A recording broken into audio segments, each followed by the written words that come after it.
درجہ 9 کے عزیز طالب علموں، آئیے میں آج آپ سے مخاطب ہو رہا ہوں اور میں آج آپ کو خطوط نویسی کے بارے میں اس کے متعلق چند جانکاریاں آپ کو دینا چاہتا ہوں۔ جب ہم خط لکھتے ہیں، یہ بھی ایک اہم سوال ہے، آپ کو بورڈ میں اس کا سوال کا جواب پوچھا جائے گا۔ تو بعض اوقات ہم اپنی ضرورت کے تحت اپنے کسی عزیز کو، رشتہ دار کو، دوست کو یا کاروباری حضرات کو اپنے مقصد کے لیے جو ہے خط و کتابت کرتے ہیں، خط لکھتے ہیں، درخواست لکھتے ہیں۔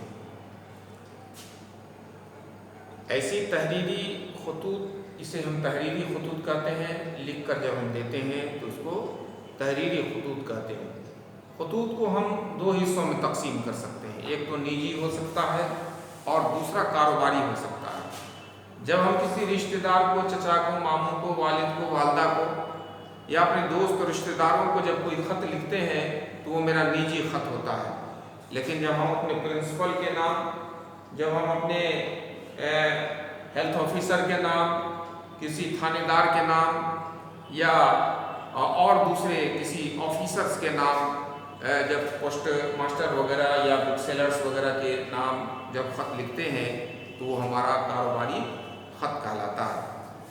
خط لکھنے والے کو کاتب، لکھنے والے کو تو ایسے ہی کاتب بولتے ہیں، تو خط لکھنے والے کو کاتب، اور جس کو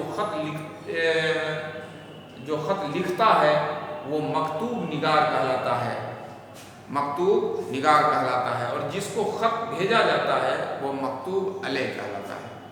تو اس طرح سے ہم لوگ خطوط لکھ سکتے ہیں۔ عام طور سے خط کو جو ہے وہ 4 حصوں میں ہم تقسیم کر سکتے ہیں۔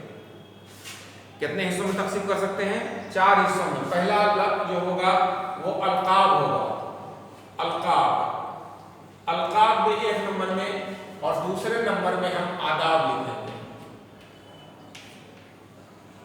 القاب کے بعد ہم آداب لکھیں گے، اور پھر اس میں تیسرا جو ہوگا وہ نفس مضمون ہوگا، نفس مضمون، اور چوتھا جو ہوگا یہ ہوگا خاتمہ۔ تو ہم اس کو خط کو کتنے حصوں میں تقسیم کر سکتے ہیں؟ 4 حصوں میں تقسیم کر سکتے ہیں۔ پہلا ہوگا القاب، دوسرا ہوگا آداب، تیسرا ہوگا نفس مضمون، اور چوتھا ہوگا خاتمہ۔ یہ ہم ختم کریں گے۔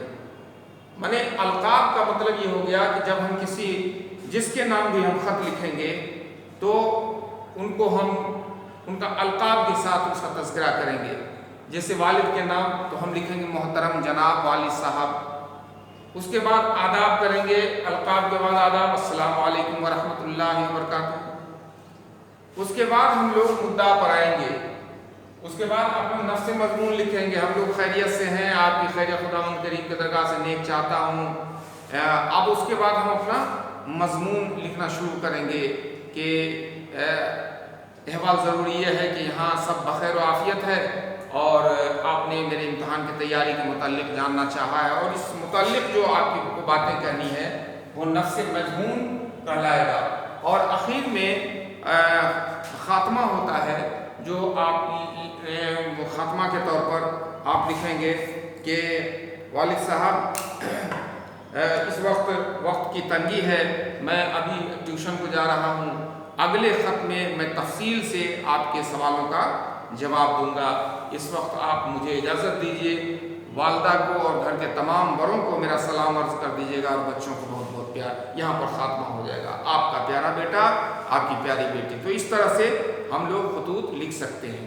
تو اس مضمون پر ہم پھر تفصیل سے دوسرے دن گفتگو کریں گے۔ آج کے نشست میں ہم یہیں رکتے ہیں، اور دوسرے نشست میں جب ہم آئیں گے تو پھر خط لکھ کر بتائیں گے کہ کس طرح سے ہم اس میں اس کا استعمال کر سکتے ہیں، القاب کا، آداب کا، نفس مضمون کا اور خاتمہ کا۔ تو آج کے نشست میں یہیں ہم آپ سے اجازت لیتے ہیں۔ آپ اپنا خیال رکھیے، ہم لوگوں کو بھی اپنی دعاؤں میں یاد رکھیے، اپنی تعلیم کو جاری رکھیے، اور اپنی امتحان کی تیاری بہترین ڈھنگ سے مکمل کیجیے۔ بہت بہت شکریہ۔